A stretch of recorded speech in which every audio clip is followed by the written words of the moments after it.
चलिए दोस्तों, हम लोगों को एक ही नारा बार बार बोलते रहना है। राज ग्लोबल कोचिंग सेंटर का बताओ एक नारा क्या है? बार बार, अब की बार, बार बार, अब की बार, बार बार यही सोचना है। बार बार अपने आप से यही बोलना है, I am the best I can, I am the best I can do, I am the best I can do, I am the best I can do.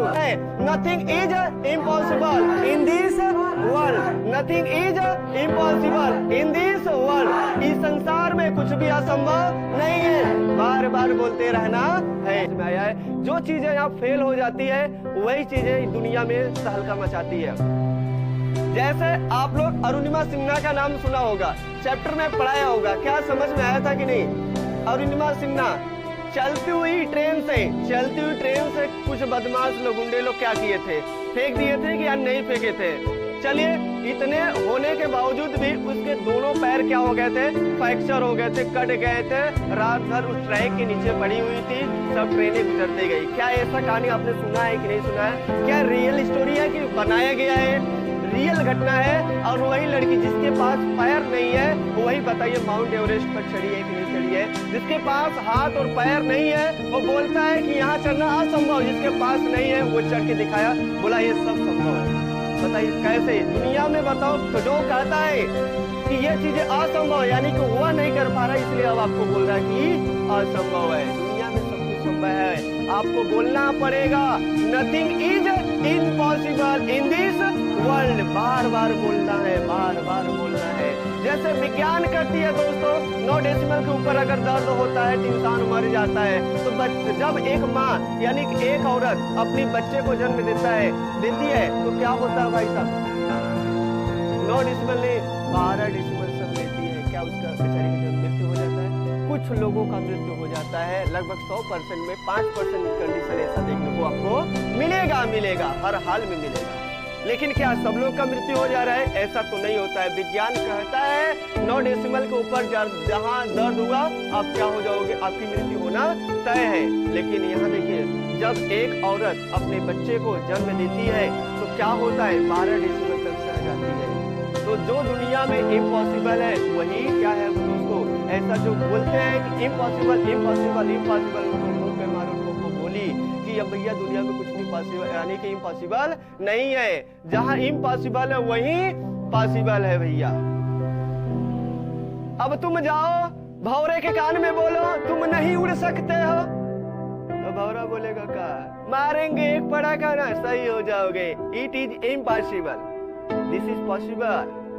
मैं उड़ सकता हूँ। जो कर लिया है, पहाड़ पे चढ़ गया है, माउंट एवरेस्ट पे चढ़ लिया है, और उसे बोलो इम्पॉसिबल है ये, क्या बोलेगा? यू शट अप, क्या बोलेगा? यू शट अप, आप गलत हो भैया, आप शांत रहो। जो चीजें दुनिया में इम्पॉसिबल दिखाई देता है वही क्या होता है? पॉसिबल। उसको तोड़ने वाले बहुत मिलेंगे, एक नहीं। और कैसे मिलेंगे? यहाँ पर एक पर्टिकुलर केस आता है, if you can do I can do. यदि तुम कर सकते हो तो मैं भी कर सकता हूँ। एक कोई करके दिखा दे तो देखिएगा उसमें हजारों लोगों का क्या हो जाता है?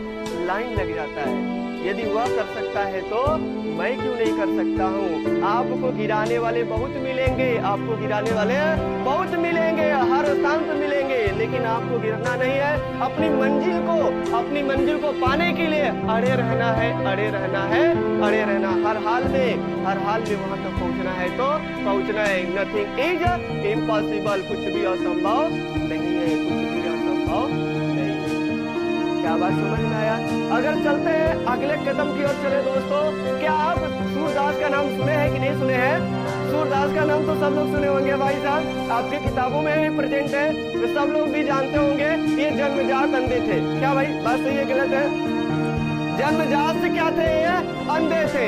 क्या इनको बारे में देखने को समझ में आता है? इनको घर से बाहर निकाला गया था, भगाया गया था कि नहीं? क्योंकि ये जन्मजात से अंधे थे, इनको कोई दिखाई नहीं देता था, ये किसी काम लायक नहीं थे। तो घर वाले क्या किए भाई साहब? भगा दिए, तुम घर से बाहर जाओ। ये क्या किए बताइए जल्दी से? ये मथुरा और आगरा वाले जो हाईवे है वहाँ पर, वो मथुरा जो है ना मंदिर दुनिया भर का है, और वहाँ पर एक वृक्ष था पीपल का। कौन सा वृक्ष था भाई साहब? उस पीपल के नीचे उन्होंने क्या लिया? निवास लिया अपना। क्या लिया भाई साहब, उस पीपल के नीचे बैठते थे कुछ दिन और अपना क्या किए भाई, भजन वजन गाते रहते थे। क्या करते रहते थे भाई साहब, भजन वजन गाते रहते थे। तो कुछ लड़के सुने, अरे पंडित जी, अरे यहाँ क्या कर रहे हो आप, जाओ मंदिर में कुछ गाते होते तो कुछ दूर थोड़ा खाने होने को अच्छा से मिल जाता, थोड़ा सा सही रहता है। तो ऐसा कई बार उन्होंने बोला उन सूरदास को। तो उन्होंने क्या किया भाई, कभी कभार उस मंदिर में चले जाते थे, लेकिन जैसे एक दिन गए, अब उनका क्या हुआ, 2 दिन गए, 3 दिन गए, 4 दिन गए, आदत पड़ना शुरू हो गया। क्या हो गया, जो वहाँ के पुजारी होते थे उनसे पूछते थे कब पूजा होता है, पूजा के समय बताइए, मैं उसी समय आऊंगा। ये श्री कृष्ण जी की आराधना बराबर करते थे। क्या भाई करते थे कि नहीं करते थे, अर्थात ये पूजा पाठ में एकदम क्या थे, लीन थे। और जिसके पास आंख नहीं है दोस्तों, जिसके पास आंख नहीं, यानी जो देख नहीं सकता है, क्या वो बहुत बड़ा रचयिता हो सकता है? इतने बड़े रचयिता है, क्या मामूली है? अरे लाखों ग्रंथ लिखे हुए हैं, लाखों क्या, लाखों पंक्तियां लिखे हुए हैं, देखें कि नहीं, आपके भी चैप्टर में शायद शामिल हो गया ऐसा। तो ऐसे ऐसे गद्य इन्होंने लिखा है, ऐसे ऐसे गद्य पद्य भी लिखे हुए हैं, तमाम का देखेंगे, शीर्षक आपके चैप्टर में डाला भी गया है, इतने हाईलाइटेड है कि पूछिए मत। देख रहे हैं कि नहीं देख रहे हैं? लेकिन जैसे ये मंदिर में जाना शुरू किए, अच्छा फर्स्ट दिन गए, पहले टाइम गए, तो पहले दिन में ही देखते ही वहां पे गए, तो भाई सब लोग वहां पे प्रेजेंट थे। ये क्या बोल दिए, आज भगवान ये पीले वस्त्र में बहुत ही सुंदर लग रहे हैं। तो वहां का पुजारी सुनते ही आश्चर्य हो गया, वहां का पुजारी ये सुनते ही आश्चर्य हो गया, अरे संदेह को कैसे दिखाई दिया भाई, आज भगवान जी को हम लोग पीला वस्त्र पहनाए हुए हैं। तो कोई बात नहीं, हो सकता कभी लह गया होगा, ठीक है ना। तो अगले दिन फिर आया अगले दिन फिर आया, तो उसने फिर बताया पुजारी से कि आज तो भगवान इस हरे वस्त्र में तो बहुत गजब लग रहे हैं। क्या लग रहे हैं, बहुत ही गजब लग रहे हैं। ऐसे सुनते ही वह आश्चर्य में पड़ गया, कौन, वहां के साधु लोग, कि जो इंसान के पास आंख नहीं है कैसे बता सकता है कि आज भगवान यह कपड़े पहने हैं, इस तरह के कपड़े पहने हुए और कैसे हैं। साधु लोग क्या किए, भगवान को अगले दिन कपड़ा ही नहीं पहनाते, देखते हैं कैसे बताता है, भगवान को कपड़ा ही नहीं पहना है। क्या किया, लेकर आए पत्ती उत्ती बेल का और उसका क्या बोलते हैं ये इधर, केला, केले का पत्ती लेकर आए। किसका पत्ती भाई साहब? दोस्तों आप लोग बोलते रहिएगा, नहीं बोलेंगे तो फिर मजा नहीं आएगा। हाँ या नहीं, मैं राइट हूँ और रॉन्ग हूँ, तो इसमें आप लोग हाँ या नहीं जवाब देते रहिएगा। तो उस दिन साधु लोग क्या किए भाई साहब, भगवान को क्या पहना दिए, केला की पत्ती को पहना दिए, ठीक है। अच्छा अब सूरदास फिर आ गए, अब देखते ही कहे, अरे भाई रे भाई, आज भगवान भी गरीब हो गए हैं का, आज केला का पत्ती पहनाया गया है, भगवान भी बहुत गरीब हो गए और गरीबी आ गया है सबके ऊपर लग रहा है। क्या भाई साहब, ऐसा सुनते ही सब साधु लोग क्वेश्चन करना शुरू कर दिए, प्रश्न पूछना शुरू कर दिए। सच में ये महामाया है, एक माया ही है, इनके अंदर एक शक्ति है, अर्धभूत शक्ति होगा भाई साहब, इनकी शक्ति की बखान नहीं किया जा सकता है। हम आपको पहले बोले हैं, अपने पास कितनी इंद्रियां हैं, 7 इंद्रियां की 5 इंद्रियां हैं, 5 इंद्रियां की 7 इंद्रियां, 5 इंद्रियों का हम लोग प्रयोग करते हैं। वैसे कितने इंद्रियों का, 5 इंद्रियों का। अगर इसमें से कोई भी एक गायब होता है, उसकी ऊर्जा हमारे अगले इंद्रियों में प्रयोग होना शुरू हो जाता है, उसकी पूरी ऊर्जा किसमें शामिल हो जाता है, अगले वाले इंद्रियों में। जैसे अगले वाले इंद्रियों में होगा तो वह ऊर्जा और हमारे लिए क्या हो जाता है, काफी बेनिफिट हो जाता है। हम अंतर आत्मा से बात करना शुरू कर देते हैं, और जैसे अंतर आत्मा से बात करना शुरू कर देते हैं, इसी को कहते हैं दिव्य आत्मा। इसी को क्या कहते हैं, दिव्य आत्मा, परमात्मा की आत्मा बोलते हैं लोग। हम लोग भगवान क्या कर रहे हैं, कौन क्या है, सामने सब कुछ दिखाई देगा, कुछ भी आंख न होते हुए भी सब कुछ दिखाई देना शुरू हो जाएगा। इसी को कहते हैं दोस्तों दिव्य आत्मा। अब बताइए, तमाम प्रकार के उनसे क्वेश्चन पूछे गए, आप कैसे देखें, यही चीज उन्होंने बताया कि हम तो देख नहीं पाएंगे, लेकिन इस दुनिया में कुछ भी असंभव नहीं है। आप बस एक मात्र ठान लीजिए, भगवान में लगन हो गए थे, भगवान में लगन हो जाएंगे। क्या श्रद्धा थी या नहीं थी, ये यानी कि वो भी क्या लिए, ठान लिए थे मुझे भगवान की सेवा करना है। तो आप भी अपने अंदर एक जुनून लाइए, मान ले लीजिए, अपने आप को अपडेट कर लीजिए, चेंज कर लीजिए। जहां अपडेटिंग है वहीं चेंजिंग है, और चेंजिंग वही व्यक्ति हो जाएगा जो अपने आप को क्या करेगा, अपडेट नहीं करेगा, अपने आप को बदलेगा नहीं ना, तो चेंज भी नहीं। अपने आप को अगर अपडेट करता है तो क्या हो जाएगा, वह चेंज हो जाएगा।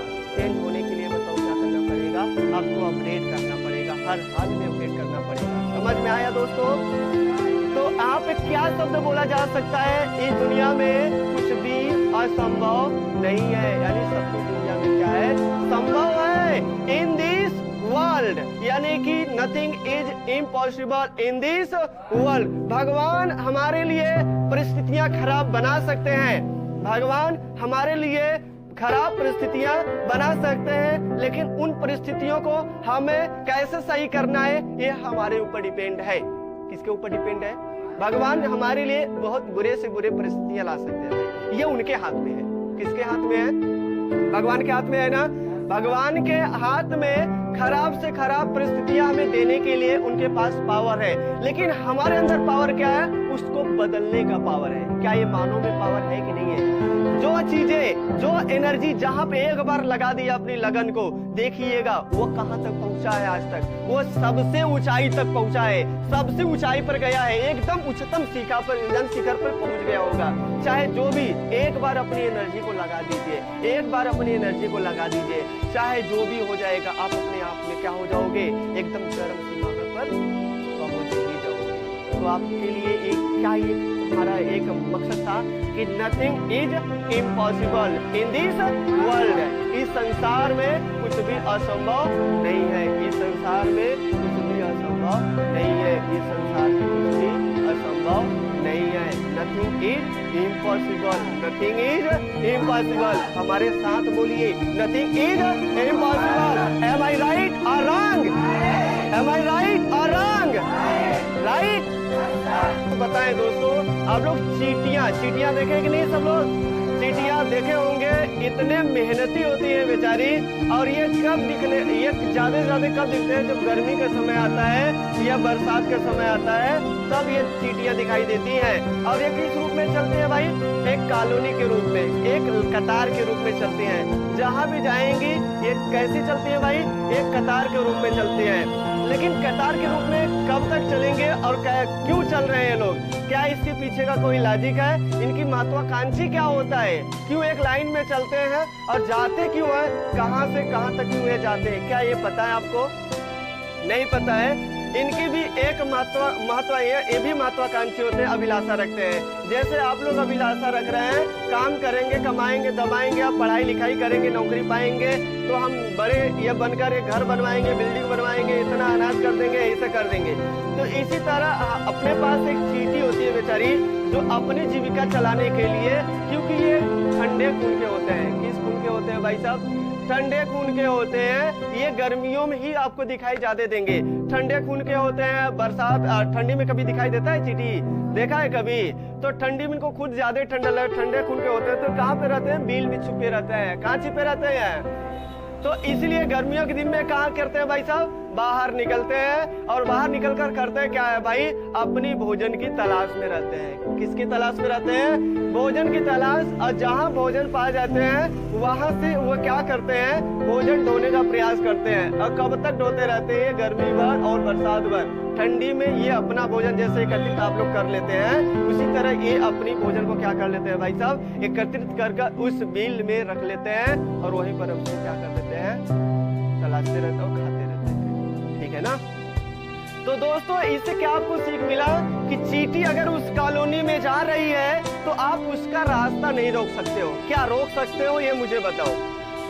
आप सोच रहे होंगे कि सर हम रास्ता तो रोक सकते हैं। नहीं रोक सकते हैं, कुछ भी कर लीजिए, कोई भी व्यवस्था कर लीजिए, उस चींटी का रास्ता आप नहीं रोक सकते हैं। अगर डंडा लगा देंगे तो भी वह जाएगी, डंडे के ऊपर से जाएगी या बगल से जाएगी।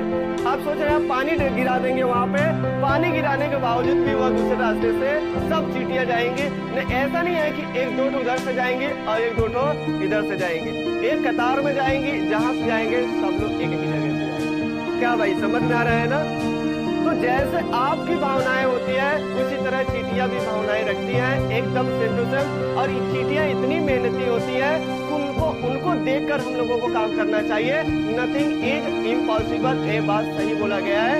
इस दुनिया में संभव कुछ भी नहीं, अर्थात सब कुछ संभव है, असंभव कुछ नहीं है। अर्थात इस दुनिया में बताओ क्या संभव नहीं है? सब कुछ संभव है। संभव है कि नहीं है? चींटी अपने वजन से, अपने वजन का 10 गुना वजन ढोती है। क्या देखा आपने चींटी को? और जितना ज्यादा वजन लेगी उतने ज्यादा स्पीड होता है उसका। देखिए कितना तगड़ा भागती है।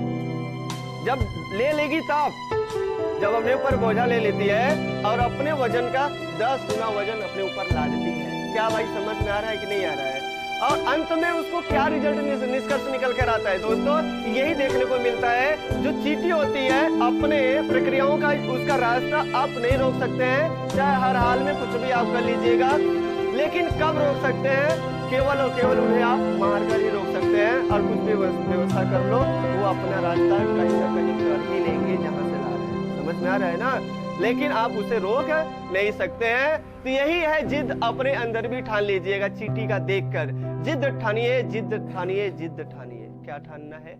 जिद। आप भी जिद्दी हो जाइए। मुझे जाना है तो यहाँ पे जाना है, पहुंचना है तो पहुंचना है, यहाँ तक हर हाल में किसी तरह, चाहे जो भी कुछ भी हो जाए, यहाँ तक पहुंचना है तो पहुंचना है, चाहे कुछ भी हो जाए। एकदम से तहलका मचा दीजिए। इस दुनिया में आए हो तो आप अगर ऊपर की तरफ बढ़ोगे तो हर लोग आपको रोकने के लिए क्या करेंगे भाई साहब? एक्साइटेड रहेंगे और बाधा डालेंगे ही डालेंगे। बस आपको करना क्या है? अड़े रहना है, अड़े रहना है। यहाँ तक पहुंचना है तो पहुंचना है, हर हाल में कुछ भी हो जाए। तो ये एक चींटी से आपने इतना बड़ा चीज सीखा है कि इस दुनिया में कोई भी चीज असंभव नहीं है। Nothing is impossible in this world. इस संसार में कुछ भी असंभव नहीं है, अर्थात इस दुनिया में सब कुछ संभव है। चलिए दोस्तों, हम लोगों को एक ही नारा बार बार बोलते रहना है। राज ग्लोबल कोचिंग सेंटर का बताओ एक नारा क्या है? बार बार, अब की बार, बार बार, अब की बार, बार बार यही सोचना है। बार बार अपने आप से यही बोलना है, I am the best I can, I am the best I can do, I am the best I can do, I am the best I can do. Nothing is impossible in this world, nothing is impossible in this world. इस संसार में कुछ भी असंभव नहीं है। बार बार बोलते रहना है।